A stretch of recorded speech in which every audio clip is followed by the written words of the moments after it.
We've all heard stereotypes assigned to different generations. A lot of those stereotypes are unfortunate and inaccurate. Much of our personalities come from our family and upbringing, not from the generation that we're part of. Think about it. What values and beliefs has your family passed on to you? Religion, politics, loyalty or hatred of certain sports teams. If we can inherit those things from our families, it also means we can learn how to have our needs met, how to communicate, and how to process emotions through our family.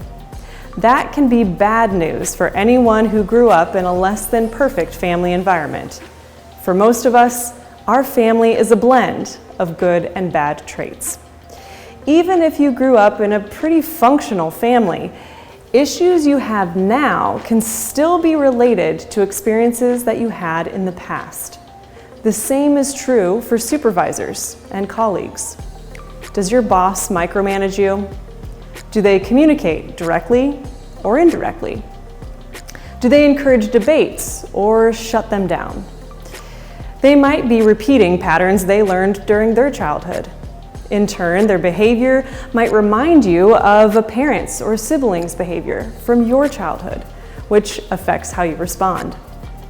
Can you unlearn negative behavior from your upbringing? The answer is yes. Start with identifying behaviors of yours that can be traced back to experiences from childhood. How can we identify early family events that might still be affecting us? Here are 4 questions you might ask yourself to figure that out. Did your family speak their minds openly or keep a lot to themselves? Did you feel comfortable expressing emotions among your family? How did your parents respond to stressful situations? And finally, what was your role within your family? After you've answered these questions, evaluate how you behave at work.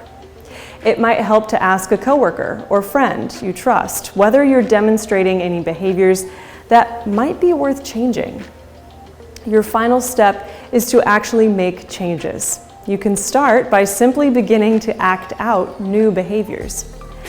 As adults, we have the opportunity to change behaviors and act rather than react. Research says just by starting to act in new ways, it can help you feel more comfortable with the new behavior. All of this might seem like hard work, but it's worth it.